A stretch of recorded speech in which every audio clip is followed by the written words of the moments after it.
All right, welcome to the Sweet Talk. Today is Saturday, November 2nd, 2019. I am your host, Kim Matina, and I am a Google certified trainer and educator and a technology teacher, and I am a gold product expert for the Google for Education Forum. And today, I'm so happy to have on my show today Miss Rachel Coathup. She is from London, and I know Rachel through the product expert program. So Rachel has a lot to offer. So thank you for being on today. I really appreciate it. Thanks for having me on, and great to be back for the second time. Yeah, thanks for being on for the second time.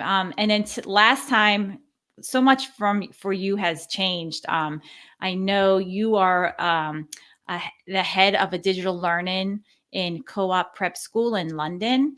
And I know since then that you were accepted to be a Google certified innovator for the Sweden co-op cohort. So I'm very proud of you and congratulations for you there. And I know you're Thank a you. trainer as well.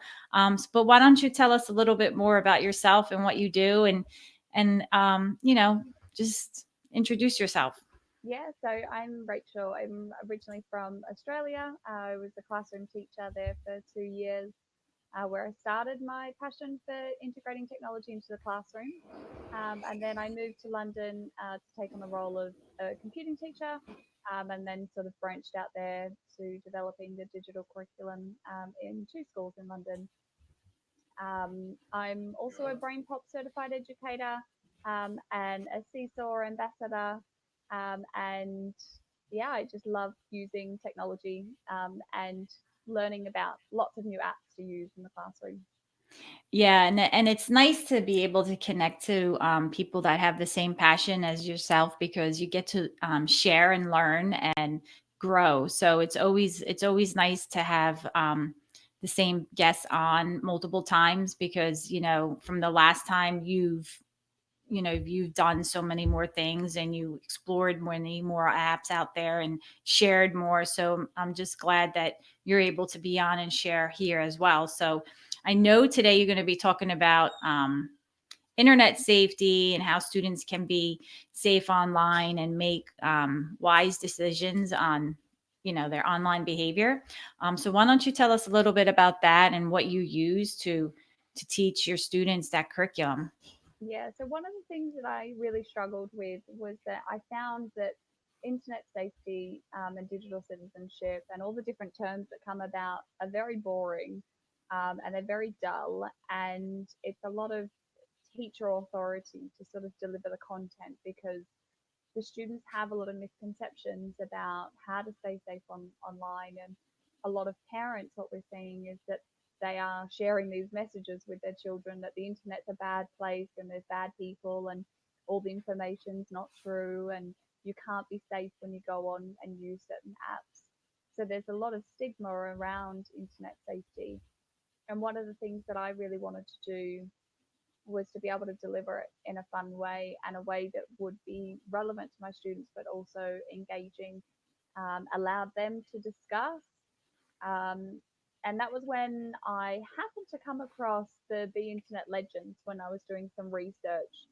Hadn't done much research. I just sort of saw that it was an online program and that there was a game there. And I thought, okay, let's just order the manual. And this arrived in the mail, which was really exciting. So if you're in the UK, definitely go on and sign up. I'm not sure, is it the same in the US? Yeah, we can sign up for it as well. Yeah. And then within that, you've got the whole scheme of work. What's really nice is that it's got nice big poster you can put up in your classroom and stickers as well. So students always love good stickers there. And then the actual scheme of work is then broken down into different topics. And all the lesson material is there for you. And there's plenty of activities for each topic. And one of the things that I really loved about it was that I never had to either use all of the content that was there. I sort of just picked and choose, which activities I think that my students really needed to sort of do some more research in. And I broke it down from there. So looking at the different lesson activities and going, okay, what do I need to do? But the nice thing is it's got all the discussion points that you need to have with your students. It's Oops. got, oh, Hold on. Sorry. I was going to the internet site. Sorry. And the um, video came on. it's got all the lessons there. It says exactly what you need to ask. And it's got the differentiation as well. So for teachers that have never taught internet safety, it's your literal, it's almost your Bible to teaching internet safety. Um, and I found that what it allowed me to do was to sort of open up the discussion about the thoughts that students had, or the conceptions that they'd taken from their parents about being safe online. And I found that that was really helpful. So show your book again. Yep. So this is the UK version, right? Yes, The it's the Internet UK Legends. version, so that you call it the Internet Legends. Okay, so the American version or the US version is Be Internet Awesome. Yep. And if you show your book again, what are your 5 pillars there? You So have sharp, alert, secure, kind, and brave. okay, so your curriculum is a little different, but basically it's still the same. The big concept is still internet safety. Yes. Yep. Okay, all right. Um, and what I was doing was, when I was looking through the scheme of work, um, there wasn't sort of anything that I could find initially, but when I did some research, I actually then managed to find the American version of the curriculum, where there was the slides. So if I share the screen,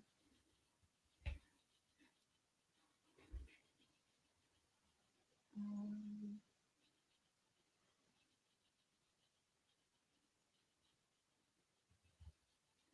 let's just see that one there. Okay. Has that come up now? Yep, I see Yeah, it. perfect.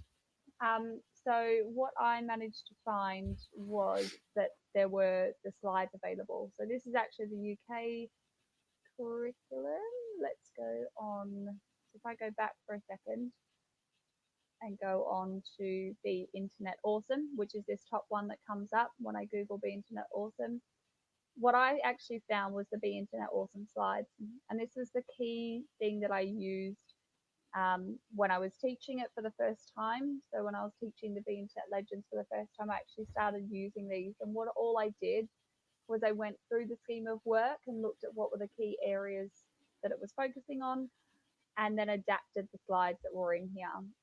Now, these slides can be used with Pear Deck, so I'll show you sort of how that can be used and how I used it.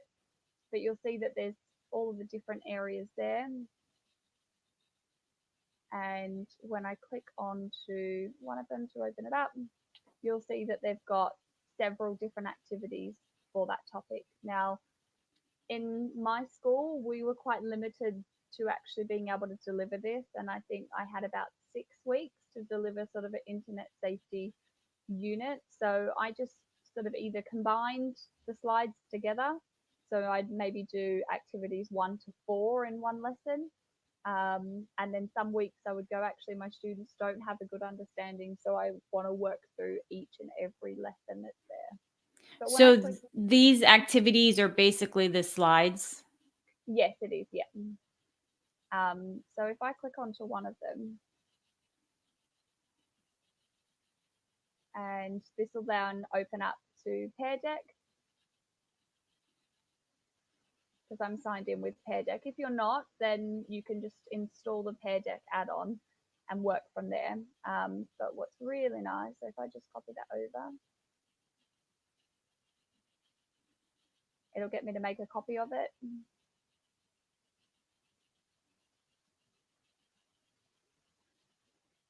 And so what I ended up doing was that when I was going through the curriculum, I thought, okay, it's fantastic. There's all of these activities and there's this discussions, but still it's very teacher centered. And I didn't know then what the students actually understood.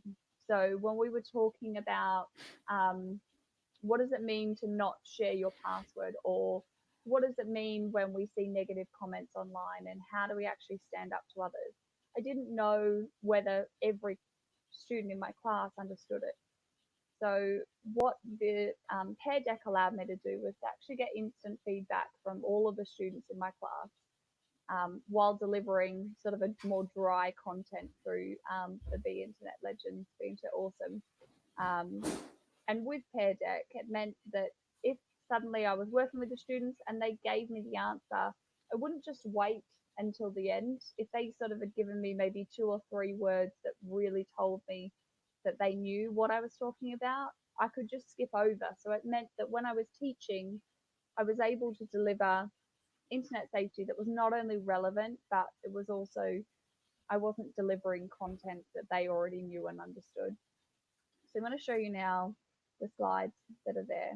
So if I just make that full screen, can you see that now? Yeah, it's loading. Does Yep. that come up? Yep. So the slides will always start with the activity goals. And I always use this as sort of a conversation starter for my students. Um, and then it would go into a let's talk. So it would give you the prompt. Now, one of the things that's really handy about the scheme of workbook is that it's got actually the questions you can be asking. It explains what is privacy and breaks that down even further. So you don't have to think off the cuff and not know what to say. So one of the things that I did that I found really helpful was to use the speaker notes in Google Slides. So I would set up, the question prompts that I wanted to ask so that during my lesson I could work all the way through just using Google Slides. Oh, that's a good idea. Yeah. Yeah, so I do all my lessons like that now because it means that when I'm presenting, I've got my slides there, but I've also got all the questions that I want to ask. If if there's anything that I need to remind the students or to prompt, it's much easier to work in Google Slides and I never forget anything then. That's a good idea. I like that. So then it goes into the first activity. So can you keep a secret? And then what comes up here, so down the bottom, sorry, it's come away, is that the students will write a response. So I would quickly get them to make up a secret. They would type them, and using Pear Deck, I'd actually then see all of their responses come up on the screen at the same time. So this just goes through, and then, for example, for this one here, you can get them to work with a partner and they'd write or draw their answers there. So Pear Deck's got a lot of different response options that you can use for your students. And it just means that as a teacher, while you're delivering that lesson, you're getting that instant assessment feedback. So there is no reason that you need to wait until the end of the lesson or give them a whole 10 minutes to check if they understand something. Students can be quickly responding and giving that feedback and moving on. And again, these were all created and you just downloaded them online. You didn't change anything. No, so what I did was I sort of combined some of the activities, or skipped over parts that I sort of didn't think were entirely relevant. And so sometimes the prompts might be, okay, the students probably won't have seen that yet, so I won't show them that slide. But I worked all the way through these slides. So I didn't actually get rid of any of them in terms of, okay, I'm going to pull in my own slides. I just combined the slides that were there and ran through the entire curriculum. The only one that I didn't sort of look at because we didn't have time, and it's something that's covered more in their PSHE, was sort of the internet kind and the internet brave. They were the sort of two areas. The other key thing that's really nice, and the sort of the big excitement from the students with the Internet Awesome Legends, I'm going to have to keep saying both now, is the actual games that go with it. So if I make my screen full size, so one of the reasons that the students really love this is, and it sort of just depends on the teacher where you and how you use this in your lesson. I would sort of deliver all of the content first, and in the last sort of 5 to 10 minutes of a lesson, I would actually get them to go on and we just explore one of the lands. The students love it because of the characters, and the sound as well. So if I just put the sound on, Oh, that's cool. Now I'm going to mute it because I've heard that sound 100 times. So you've got the different lands and you can click through. So there's a mindful mountain, a tower of treasure in terms of sharing and securing your secrets. So I'll just click on play for this one here. So the color of the lands go with the theme of the Yes, that's curriculum? correct. Okay. Yeah. So each one is based on those big branches. And it's very much a game sense for the students. They sort of don't realize they're learning while they're going through. So for some of them, it's more of a game because it's very much just running through and playing. But along the way, it's going to ask them to do certain things to keep safe.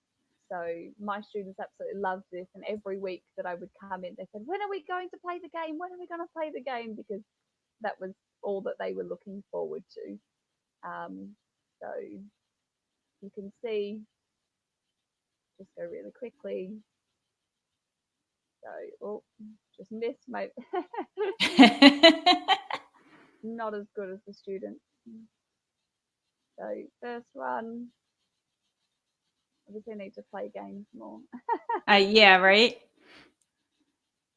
So did you do this with elementary students or high school students? What age group did you do this So with? elementary, so from years 3 to year 6 that I was working with, um, and they loved it. I think one of the nice things about the content is that you can definitely customize it for your students and go from there.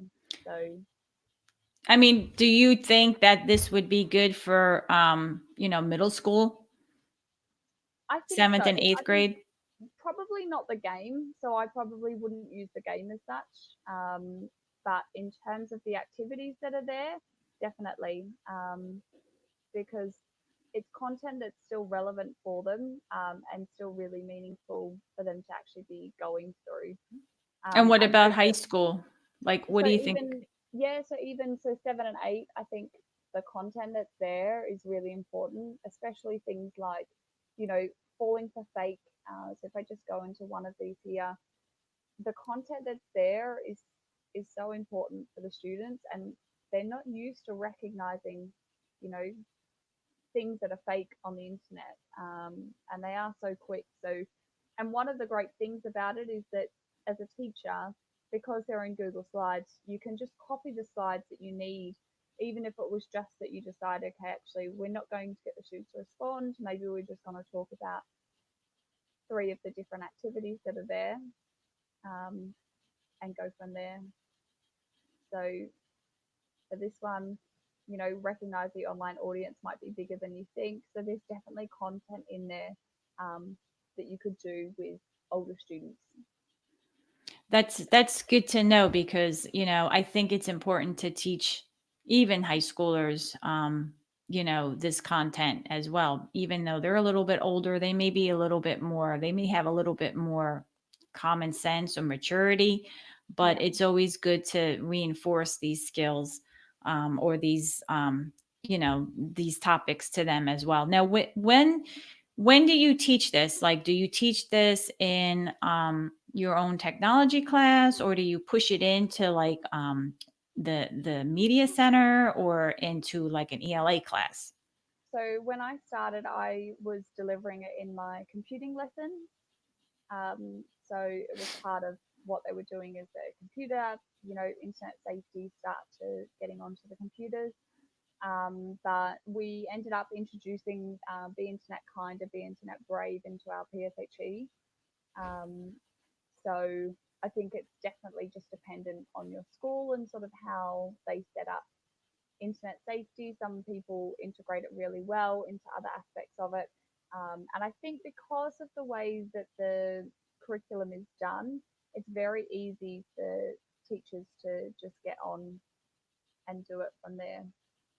So you did this in your what class? You said your P PSHE, so and what? personal health and social well-being. Okay, so that's a whole separate class. Yes, it is. Yeah. Okay, okay. Because I think, like, one of the challenges here, and I mean, I'm only going to speak for the schools that I've been in the US and New Jersey, but I think, like, one of the challenges that I've experienced and encountered was that nothing is built into the curriculum Yeah. for internet safety. So teachers just don't teach it. They may teach, like, how to cite a website, but again, they're using the digital tools like BibMe or EasyBib to do that. But they're not really teaching, how to be safe, how to be kind, all of those important concepts, because it's not built in. Yeah. Yeah. If there was a specific computer class offered at the school, then I can see integrating this curriculum in there. But um, when it's not part of your cycle, it's hard to get Yeah. something in here. And I'm not saying, like, I agree. I think it should be um, in integrated, because I feel that the students need this, and then maybe by the time they get to middle school, there won't be so much bullying and cyberbullying and, you know, all of the other dangers that go on. Because if they start this off at an early age, hopefully the goal is by the time they get to middle school, they would be aware and be more careful or caution on what Yeah. they're doing with the internet and things, but they don't teach it. And I think that's a big problem. I think because they feel like this is the digital age, these is the Mm. digital generation students, and that they just should know it, and they don't. And Um, I think that's, that is a huge problem, is that we still continue to assume that students are, because they're born in the digital age, that they are, just going to know it, and they don't. And as being a computing teacher, I see that day in, day out.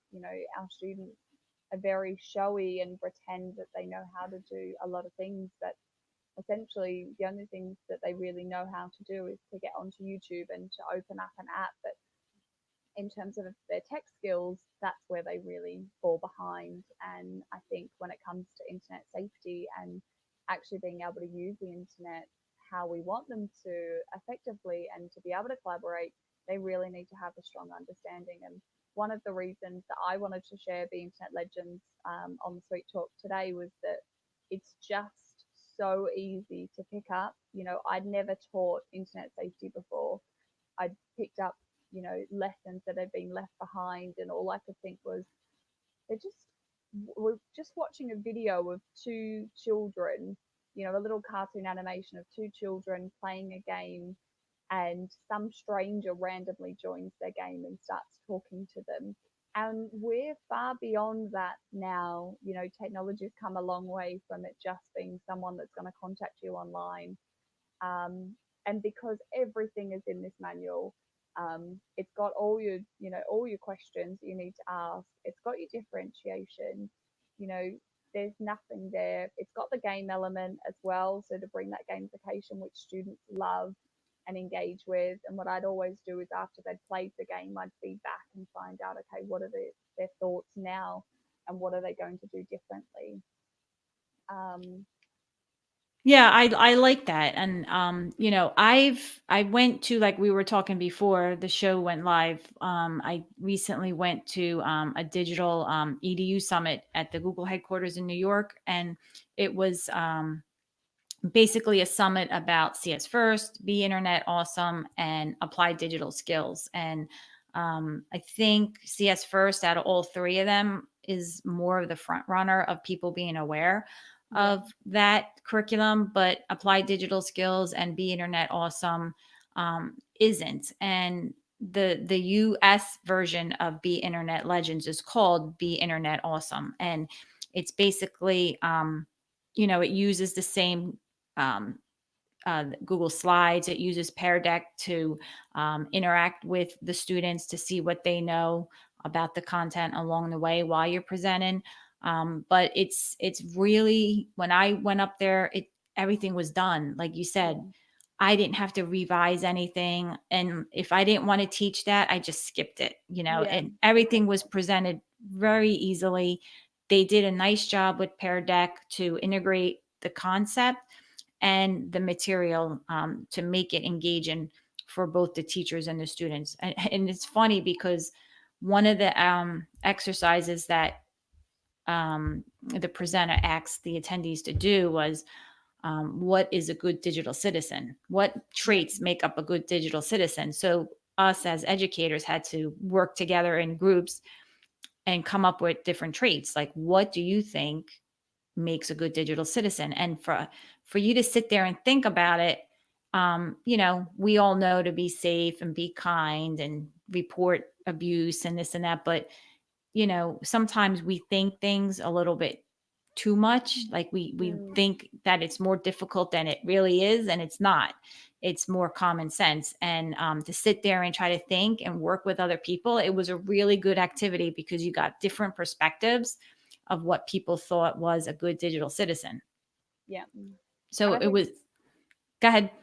I think that's one of the great things, about it is that the activities are all, collaborative tasks or, involving discussion. It was never a silent lesson. The only time that lesson was quiet was at the last 10 minutes of it when they were onto the game. Playing the game, right? Yeah.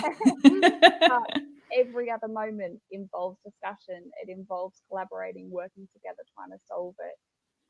So I think that's what's really nice. And I don't know if it's the same in the US, but in the UK, the Parent Zone, who partnered with Google to develop the curriculum, have now actually branched out and looked at digital well-being. So they've just released a brand new module for UK, and you can get onto that from the Parent Zone website. If you just go to parentzone.org.uk/digital wellbeing, you can sign up for the information for the new pack that'll be sent out. And I had a sneak peek of it while they were in development phase, and I can just say that it is going to be incredible. And I think it's a really important area of focus, because yes, the digital e-safety and being good digital citizenships is one side, but actually, when we think about how much time students are spending online, and how social media impacts as adults, our own well-being, just think about how that affects our students as well. So Yeah, I agree. I actually did a show about digital well-being with Eric Kurtz a couple weeks ago, and he recommended to set timers on your mobile devices, and just kind of, basically monitor yourself, yeah, by setting timers. And there was other things that he did recommend, like put in your phone in do not disturb mode, and sleep mode, like night mode when you're, after a certain time, so that hopefully you kind of disconnect. But I think that is very important to be able to monitor your activity online and see how long you're really connected, because to pull the kids back from screen time is and just as important as internet safety. So I agree. I think it'll be interesting to see when that comes out. Maybe you can share that, yeah, and we can maybe revisit, because I just think it's so important nowadays for everyone, not only students but for adults too. We have to lead by example, and if our kids and students see us texting during class time or on social media during class time, what kind of example are we setting? So I think it's yeah, important for everyone. definitely. But yeah, maybe we can come back to that like in a few months after it comes out, and we can discuss And it, and you applied it can. with the students. Yeah, that would be Yeah, great. that Yeah, would be awesome. And then if you can share those websites that you um refer to, I'll send you the show notes, and then you can share that in the Wakelet collection, because I think, like I said, I just think people aren't aware that these resources are there and they're done. You don't have to yeah, recreate the wheel. And they're valuable. There's a lot of great information in there. So I would appreciate if you can do that as well. And then we can share it out with everyone. yeah, definitely. All right. Well, that wraps up the show today. Thank you for being on, Rachel. I really appreciate it. Thanks so Um, much for having me on again. no, it's always a pleasure to actually get a chance to actually speak to you and not just, go back and forth on Instagram and Yeah. Twitter. But it's all good. So let me just share my screen. You let me know if you could see my screen. Um,